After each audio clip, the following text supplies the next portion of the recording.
Hello everyone. आज का जो टॉपिक रखा गया है, ये टॉपिक किसी भी सिटीजन के लिए जानना बहुत इम्पोर्टेंट है।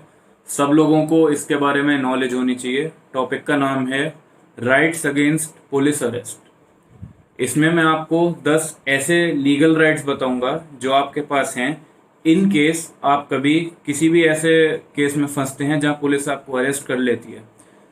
हमारी कंट्री में क्या होता है, जब पुलिस को हम देखते हैं या पुलिस की गाड़ी आती है, सायरन बजता है, लोग डर जाते हैं।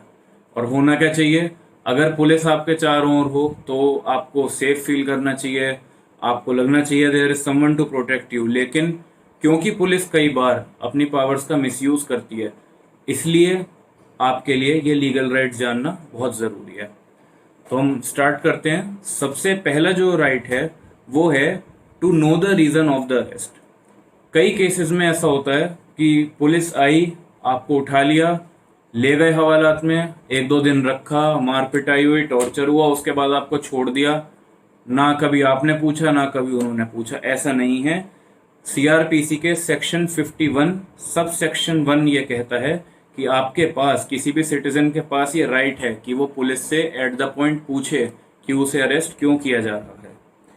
इसके अलावा अगर अगले राइट पर चलते हैं, अगला राइट वुमेन के लिए है। सीआरपीसी का सेक्शन 46 सब सेक्शन 1 ये कहता है कि एक फीमेल को केवल एक फीमेल पुलिस ऑफिसर ही अरेस्ट करेगी। ऐसा कई केसेस में हुआ है, जो कि एक बहुत ही शर्मनाक बात है कि किसी मेल पुलिस ऑफिसर ने किसी फीमेल को अरेस्ट करा, उसके बाद there were some मिसहैपनिंग्स with her जो नहीं होनी चाहिए थी। तो ये फीमेल्स को पता होना चाहिए कि अगर फीमेल को अरेस्ट करना है तो केवल एक फीमेल पुलिस ऑफिसर ही आएगी। लेकिन अगर कुछ ऐसे बहुत ज़्यादा ग्रेव चार्जेस लगे हैं किसी फीमेल पर, तो मेल पुलिस ऑफिसर जो हैं और उनके आसपास फीमेल पुलिस ऑफिसर अवेलेबल नहीं है, तो वो जाकर मजिस्ट्रेट से स्पेशल परमिशन लेकर उस फीमेल को अरेस्ट कर सकते हैं। अगला राइट फिर से वुमेन के लिए आता है। वो क्या है, सनसेट के बाद और सनराइज से पहले वुमेन को पुलिस अरेस्ट नहीं कर सकती। यानी कि अंधेरे के टाइम, शाम होने के बाद सुबह होने से पहले अंधेरे के टाइम में किसी भी महिला को अरेस्ट नहीं किया जा सकता। फिर से वही बात आती है, अगर किसी महिला पे बहुत ज़्यादा ग्रेव चार्जेस लगे हैं या फिर पुलिस को ऐसा शक है कि किसी बहुत ही हीनियस क्राइम को किसी महिला ने अंजाम दिया है, तो फिर वो मजिस्ट्रेट से स्पेशल परमिशन बता के ऐसे अंधेरे के टाइम में भी महिला को अरेस्ट कर सकते हैं। अगला राइट क्या आता है, नॉन कॉग्निजेबल ऑफेंस के मामले में आपके पास अरेस्ट वारंट देखने का अधिकार है। अब ये नॉन कॉग्निजेबल ऑफेंस क्या होता है, शॉर्ट में समझाता हूँ। हमारा कानून दो तरह के ऑफेंस को डिफाइन करता है, एक कॉग्निजेबल और एक नॉन कॉग्निजेबल। कॉग्निजेबल ऑफेंस वो ऑफेंस होते हैं जो कि बहुत ही हाई प्रोफाइल हैं, बहुत हीनियस हैं, बहुत ग्रेव हैं, जैसे कि मर्डर, रेप, एक्सटॉर्शन। ऐसे केसेस में बिना अरेस्ट वारंट के कोई पुलिस ऑफिसर आपको कभी भी किसी टाइम अरेस्ट कर सकता है। लेकिन जो नॉन कॉग्निजेबल ऑफेंस हैं, ये बहुत ही पैटी, बहुत ही छोटे नेचर के होते हैं।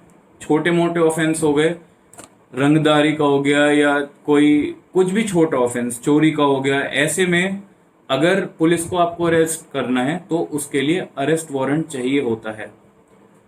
और नॉन कॉग्निजेबल ऑफेंस के मैटर्स में कई बार ऐसा होता है कि किसी को अपने राइट्स नहीं पता होते। अगर आपको ऐसा लगता है कि आपने कोई भी ऐसे वारदात को अंजाम नहीं दिया है जो कि बहुत ही गलत है, तो फिर आप एट द पॉइंट अरेस्ट के टाइम पर ही पुलिस से कह सकते हैं कि वो आपको अरेस्ट वारंट शो करें।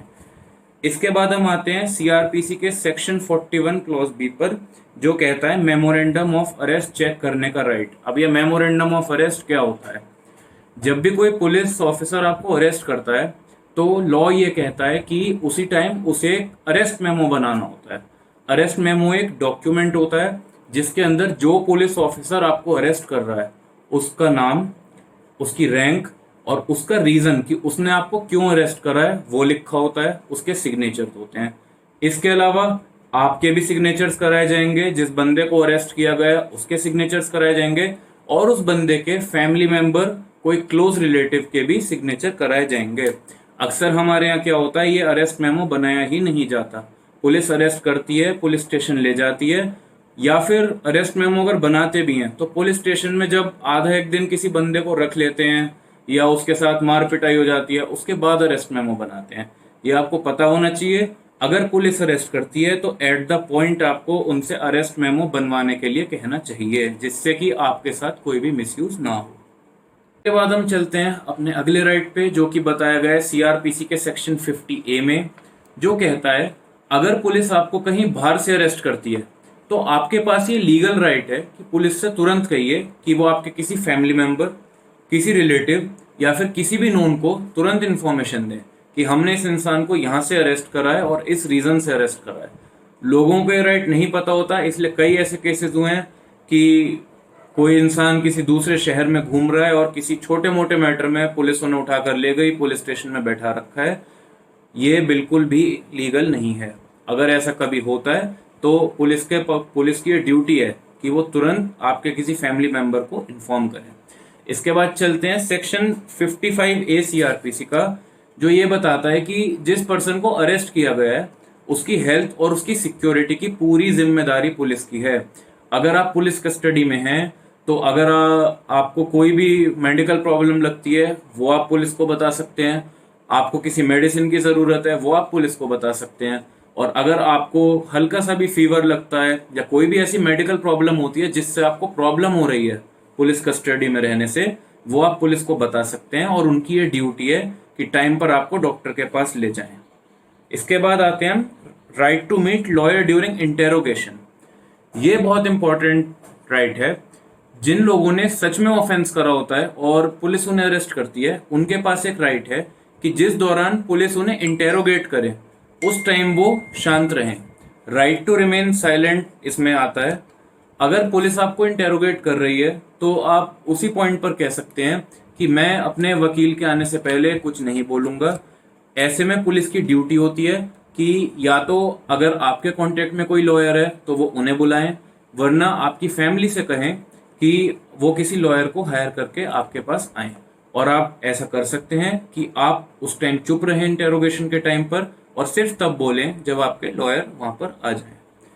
इसके बाद अगला राइट आता है कि 24 आवर्स से ज्यादा कोई भी पुलिस आपको कस्टडी में नहीं रख सकती। अगर पुलिस आपको अरेस्ट करती है, चाहे आपने ऑफेंस किया या नहीं किया, विद इन 24 आवर्स पुलिस को नियरेस्ट मजिस्ट्रेट के आगे आपको पेश करना होता है। हालांकि कई बार ऐसा होता है कि पुलिस इंटेरोगेशन एक दिन में खत्म नहीं हो पाती और पुलिस को ऐसा लगता है कि उन्हें 1, 2 या 3 दिन चाहिए आपको कस्टडी में रखने के लिए। तो ऐसे में नियरेस्ट मजिस्ट्रेट से पुलिस ऑफिसर को स्पेशल डिमांड बनवाना होता है, स्पेशल परमिशन लेनी होती है, और ऐसे में पुलिस ऑफिसर आपको 1 दिन से ज्यादा रख सकता है। बट नॉर्मली 1 दिन से ज्यादा आपको पुलिस कस्टडी में नहीं रखा जा सकता। लास्ट हमारा फिर जो 10th राइट आता है वो आता है right to have a medical test. ये क्या होता है इसे समझ लेते हैं। जिस दौरान पुलिस आपको अरेस्ट करे, जिस पॉइंट पर आपको अरेस्ट किया जाए, उसी पॉइंट पर आप पुलिस से कहिए कि मेरा मेडिकल टेस्ट करवाइए। पुलिस मना नहीं कर सकती, उसी टाइम आपका मेडिकल टेस्ट करवाया जाएगा, ये पुलिस की ड्यूटी है। उसके बाद अगर आप एक्यूज्ड हैं और आपको कोर्ट में पेशी के लिए ले जाया जाएगा, उससे पहले आप फिर से अपना दूसरी बार मेडिकल टेस्ट करवाइए। पुलिस की ड्यूटी है, अगर आप कहते हैं तो फिर से आपका मेडिकल टेस्ट होगा। इसका क्या बेनिफिट है? ये जो पीरियड है पुलिस कस्टडी में रहने का और कोर्ट में जाने का, इस दौरान कई बार पुलिस आपको टॉर्चर कर सकती है, मार पिटाई कर सकती है, जो कि लीगल नहीं है। अगर पुलिस ने ऐसा कुछ भी करा है तो वो सेकंड मेडिकल टेस्ट में आ जाएगा, जिसके लिए पुलिस डिपार्टमेंट लायबल होगा। तो ये सब मैंने आपको 10 राइट्स बताए हैं। अगर आपको पता होंगे तो पुलिस आपका मिसयूज नहीं कर सकती।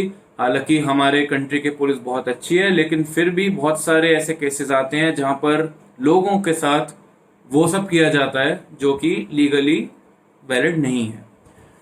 फिर भी अगर कोई आपका राइट वायलेट होता है तो आपके पास एक लास्ट रेमेडी बचती है। वो ये है कि आपका कोई फैमिली मेंबर या आपका कोई भी नोन एसपी सिटी को तुरंत इन्फॉर्म कर सकता है, एसपी सिटी के पास तुरंत कंप्लेंट करा सकता है, और ऐसे में एसपी सिटी की ये ड्यूटी है कि वो एक्शन ले और पूरे मामले की जांच करवाए।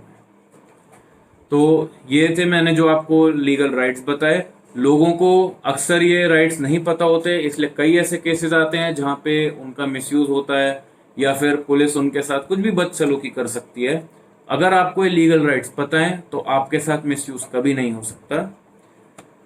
उसके अलावा अगर आपको कुछ भी ऐसा लगा कि आपके लिए नॉलेजेबल था या आपने कुछ सीखा, तो मेरे इस वीडियो को सपोर्ट कीजिए, यूट्यूब पर सब्सक्राइब कीजिए, इंस्टाग्राम पे क्रिमिनल लॉ सीरीज के नाम से मेरा पेज है, उसे लाइक कीजिए। और अगर आप चाहते हैं किसी भी क्रिमिनल लॉ के पर्टिकुलर कोई टॉपिक या कोई ऐसा केस हो जिसके ऊपर आप वीडियो चाहते हैं, वो आप मेरे को मेरे इंस्टाग्राम पेज पर डीएम कर सकते हैं। मैं उस पर्टिकुलर टॉपिक के ऊपर भी वीडियो बनाकर अपलोड करूंगा। Thank you.